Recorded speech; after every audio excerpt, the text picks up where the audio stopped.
ವಿಶ್ವವಿಖ್ಯಾತ ಐತಿಹಾಸಿಕ ಪ್ರಸಿದ್ಧ ವಿಶ್ವ ಪಾರಂಪರಿಕ ತಾಣ ಶಿಲ್ಪಕಲೆಗಳ ನಾಡು ಶ್ರೀ ಚನ್ನಕೇಶವ ಬೀಡು ಬೇಲೂರಿನ ಐತಿಹಾಸಿಕ ಶ್ರೀ ಚನ್ನಕೇಶವ ಸ್ವಾಮಿ ದೇವಾಲಯದಲ್ಲಿ 2025ನೇ ವರ್ಷದ ಜಾತ್ರಾ ಮಹೋತ್ಸವವನ್ನು ಹಿಂದೆ ಆಚರಿಸಿಲ್ಲದಂತೆ ಈ ಬಾರಿ ವಿಜೃಂಭಣೆಯಿಂದ ಆಚರಿಸಲಾಗುತ್ತದೆ ಎಂದು ಬೇಲೂರು ವಿಧಾನಸಭಾ ಕ್ಷೇತ್ರದ ಜನಪ್ರಿಯ ಶಾಸಕ ಎಚ್.ಕೆ. ಸುರೇಶ್ ಹೇಳಿದರು.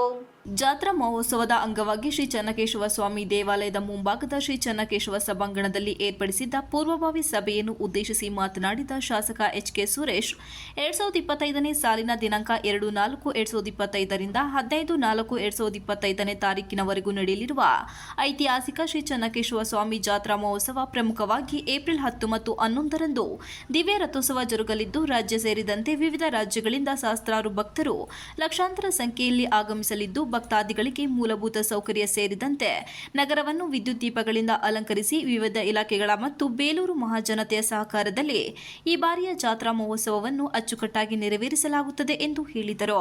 ಇದೇ ಸಂದರ್ಭದಲ್ಲಿ ಸಭೆಗೆ ಆಗಮಿಸಿದ ಸಾರ್ವಜನಿಕರು 10 ಸಲಹೆಗಳನ್ನು ನೀಡಿದ್ದು, ಸಾರ್ವಜನಿಕರ ಸಲಹೆಯನ್ನು ಗಂಭೀರವಾಗಿ ಪರಿಗಣಿಸಿ ಪ್ರಮುಖವಾಗಿ ವಿಷ್ಣು ಸಮುದ್ರ ಕಲ್ಯಾಣಿ ಸ್ವಚ್ಛತೆ, ಭಕ್ತಾದಿಗಳಿಗೆ ಸ್ನಾನದ ಗೃಹ ಶೌಚಾಲಯ, ಕುಡಿಯುವ ನೀರು ಸೇರಿದಂತೆ ಪ್ರಮುಖವಾಗಿ ವಾಹನ ಪಾರ್ಕಿಂಗ್, ದಾಸೋಹ ಪ್ರಸಾದ ಸೇರಿದಂತೆ ಮೂಲಭೂತ ಸೌಕರ್ಯ ಒದಗಿಸಲಾಗುವುದು ಮತ್ತು ನಗರದ ಪ್ರಮುಖ ರಸ್ತೆಗಳಲ್ಲಿ ಭಕ್ತಾದಿಗಳಿಗೆ ಸ್ವಾಗತ ಕೋರುವ ಸ್ವಾಗತ ಕಾಮನು ಮತ್ತು ಸಾರಿಗೆ ಇಲಾಖೆಯಿಂದ ರಾಜ್ಯದ ವಿವಿಧ ಜಿಲ್ಲೆಗಳಿಗೆ ಬಸ್ ವ್ಯವಸ್ಥೆ ಮತ್ತು ದೇವಾಲಯದ ಅಡ್ಡಗಾರರಿಗೆ ಮತ್ತು ಬಳ್ಳೂರು ಮರಗಾರರು ಸೇರಿದಂತೆ 4 ಮೂಲೆಯ ನಾಡಪಟೀಲರಿಗೆ ಕಲಾ ತಂಡದೊಂದಿಗೆ ಸ್ವಾಗತಿಸಲಾಗುವುದು ಎಂದು ಹೇಳಿದರು. ಕಳೆದ ಬಾರಿ ಲೋಕಸಭಾ ಚುನಾವಣೆಯ ನೀತಿ ಸಂಹಿತೆ ಎದುರಾದ ಕಾರಣ ಜಾತ್ರಾ ಮಹೋತ್ಸವದಲ್ಲಿ ಅನೇಕ ಸಮಸ್ಯೆಗಳು ಎದುರಾಗಿದ್ದವು. ಆದರೆ ಈ ಬಾರಿ ಚನ್ನಕೇಶವನ ಆಶೀರ್ವಾದದಿಂದ ಅತ್ಯಂತ ವಿಜೃಂಭಣೆಯಿಂದ ಆಚರಿಸಲು ಅವಕಾಶ ನೀಡಿದ್ದು, ಭಕ್ತಾದಿಗಳಿಗೆ ಯಾವುದೇ ತೊಂದರೆ ಆಗದಂತೆ ಅಚ್ಚುಕಟ್ಟಾಗಿ ವ್ಯವಸ್ಥಿತವಾಗಿ ಜಾತ್ರಾ ಮಹೋತ್ಸವಕ್ಕೆ ಸಿದ್ಧತೆ ಮಾಡಿಕೊಡಲಾಗುತ್ತದೆ ಎಂದರು.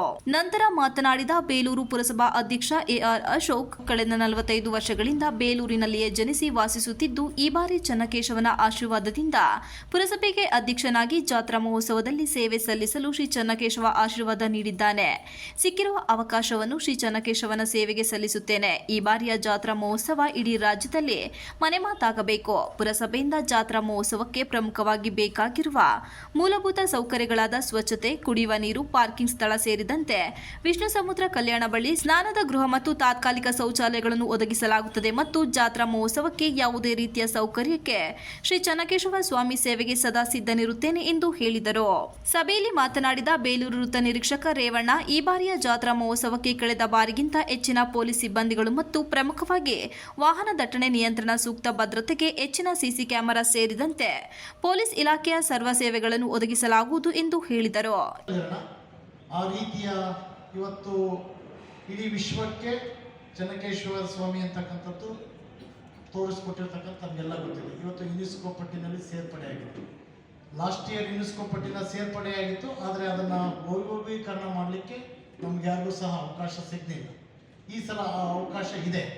ಹಾಗಾಗಿ ಇವತ್ತು ಹಾಸನಾಂಬೆ ಇರ್ಬೋದು, ಗೊಮ್ಮಟೇಶ್ವರ ಇರ್ಬೋದು, 12 ವರ್ಷಕ್ಕೆ ಪ್ರತಿ ವರ್ಷ ಹಾಸನ ಜಿಲ್ಲೆ ರಸ್ತೆಗೂ ಸಹ ಆರ್ಚ್ಗಳನ್ನು ಮಾಡುವಂಥ ಕೆಲಸವೂ ಸಹ ಮಾಡಬೇಕು ಅಂತೇಳಿ ನಾನು ತಮ್ಮಲ್ಲಿ ಕಳಕಳಿಯಾಗಿ ಕೇಳ್ತೀನಿ. ಇದಕ್ಕೆಲ್ಲ ಏನು ಸಿಕ್ಕಾಬಟ್ಟೆ ಏನು 50 ಲಕ್ಷ 60 ಲಕ್ಷ ಖರ್ಚಾಗಲ್ಲ. ನಾವು ಮನ್ಸು ಮಾಡಿ ಯಾರ್ಯಾರು ವಹಿಸಿದರೆ ಅದನ್ನು ಈ ಒಂದು 6-7 ರಸ್ತೆಗೂ ಸಹ ಆರ್ಚ್ ಬರುತ್ತೆ. ಆ ಆರ್ಚ್ಗೆ ತಮ್ಮದೇ ಫೋಟೋ, ತಮ್ಮದೇ ಹೆಸರು ಸಹ ಹಾಕಿಸ್ಕೊಳ್ಳಿ ಅಂತಲೂ ತಾನು ಹೇಳ್ತಿದ್ದೀನಿ. ಚನ್ನಕೇಶವನ ಫೋಟೋನು ಹಾಕಿಸಿ ದಯಮಾಡಿ, ಅದರಲ್ಲೇನು ಅಭ್ಯಂತರ ಇರಲ್ಲ. ಇದೇ ಸಂದರ್ಭದಲ್ಲಿ ತಾಲೂಕು ದಂಡಾಧಿಕಾರಿ ಎಂ ಮಮತಾ, ಇಒ ವಸಂತಕುಮಾರ್, ದೇವಸ್ಥಾನ ಇಒ ಯೋಗೀಶ್, ಪುರಸಭಾ ಮುಖ್ಯಾಧಿಕಾರಿ ಸಂಜಯ್, ಆರೋಗ್ಯಾಧಿಕಾರಿ ವಿಜಯ್, ಶ್ರೀ ಚನ್ನಕೇಶವ ಸ್ವಾಮಿ ದೇವಾಲಯದ ಪ್ರಧಾನ ಅರ್ಚಕ ಶ್ರೀನಿವಾಸ್ ಭಟ್ ಸೇರಿದಂತೆ ವಿವಿಧ ಇಲಾಖೆಯ ಅಧಿಕಾರಿಗಳು ಹಾಜರಿದ್ದರು. Ganesh, TV 46 Malenadu news, Belur.